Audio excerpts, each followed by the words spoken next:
there's so many things new with this year's FIFA. I guess I'll start from a high level, just the top level features and gameplay.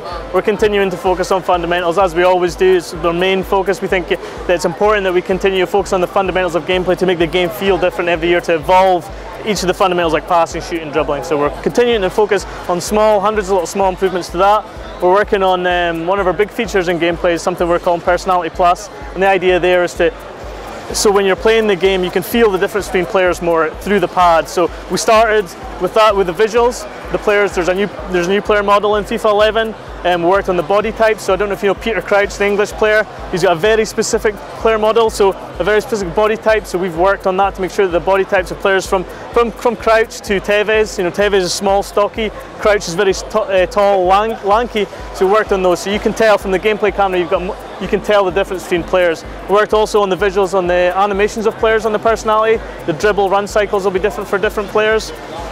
And then also, obviously on the attributes, most important thing, making sure all the attributes make a difference in the way each player is controlled and the way he plays in the game. So Personality Plus is very big for us. We're also working on physical play with a jostling system. So last year, our jostling, the way players fight for possession was very good. It's very strong, there's a lot of personality in it, but we had some feedback that players like Messi maybe get pushed off the ball too easy. So the way we countered that is that Messi, he isn't very strong, but he's got a lot of balance. So our jostling physical play system this year allows him to be pushed, but he keeps the ball. So he doesn't get pushed off the ball, he gets pushed but keeps the ball. So it adds more personality to Messi. And also the physical play this year it's more like a 360 degree. You can get pushed from behind but still keep the ball. You can get pushed from the side and still keep the ball. Whereas before, last year, it was very kind of almost one-dimensional. So physical play, again, we're focusing on that as well. Also on the personality, but linked to the CPU, we're working to make sure that the CPU players play, when you play against them, play as they do in real life. So we have a technology called Real AI in the game, where basically we can record moves on the pad, the producers can record moves and then give them to certain CPU players. So maybe we'll record the Cristiano Ronaldo chop when he dribbles and he cuts inside, and we can record that and then give that to Cristiano Ronaldo, and then when you play against Cristiano Ronaldo, he'll perform this move. So those are kind of some of the things we're getting up to in gameplay, but outside of gameplay there's so much more. With FIFA Theater, we've given you the ability to save, replace the hard disk finally, both offline and online. So in online, at the end of the game, you'll get highlights. You can choose one of those highlights, save it to your hard disk, and then potentially upload it to Football World after that if you wish. So FIFA Theater, we've also given you any customization. There's a lot of customization we're performing for FIFA 11. First feature in customization is customized audio. So you can customize all of the chants, intro music, exit music, and goal scoring music for any team in the game. You can assign these. So if for example, we release the game, I'm an Aberdeen supporter in Scotland, we release the game and we don't have one of the chants that Aberdeen fans sing during the game, you can download that to your Xbox or PlayStation and then assign it to your team. Also, you can customize the music that gets played in the menus. You can play your own CDs in the menus, so customized audio.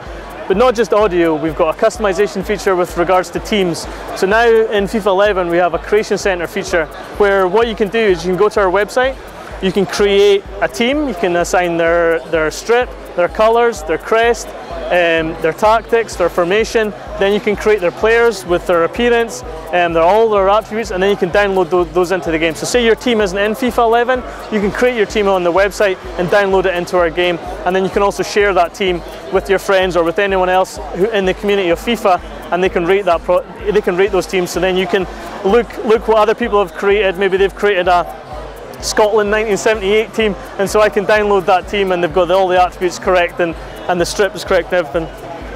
The feature this year has slightly limited functionality in that the kits are templated. You can't create your own textures or anything like that. We've shied away from that, but our feature is going to get. This is the first year of this feature, and hopefully we're going to improve on in future years. So Creation Center, another new feature for us. But I think one of the biggest features. Sorry, I'm going on a little bit here, but one of the big features that we're working on also outside of gameplay, outside of Creation Center, is our manager mode. So it's one of the most played modes in our game. I think 70% of people play the manager mode. It's our most popular offline single player mode, and we realised that, and we're spending more time on that this year. So last year we made some significant improvements, but there was some failings last year also. So we've tried to address that, and what we've done is we've taken Beta Pro seasons and manager mode from FIFA 10, and we've put them in the same mode and called it career mode. So now in career mode you can choose to play as a player manager, or as a manager, and what you can do is you can have a 7-year player career, then you can go player manager, and then you can go manager. Or you can just start as manager, or you can start as player manager. You can use your virtual pro in that mode. And what we've done is we've combined them together and then rewritten some of the fundamental technology that holds the mode together, because we felt that that wasn't strong enough to support what we were trying to do last year. So we've rewritten what we call the tournament engine and the simulation engine, so that we have correct tournament structures, we have correct results in terms of the simming of all the other games.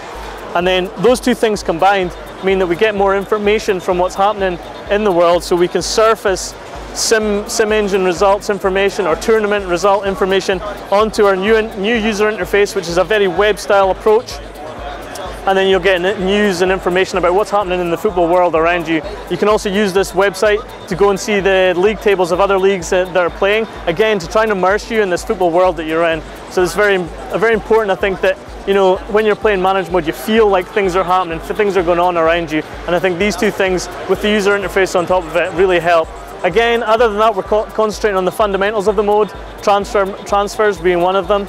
So making sure that, with this new tournament engine, you can actually go day by day through the season, which we couldn't do before. And it sounds like a bit of a minor thing, but it's quite important if you're doing transfers.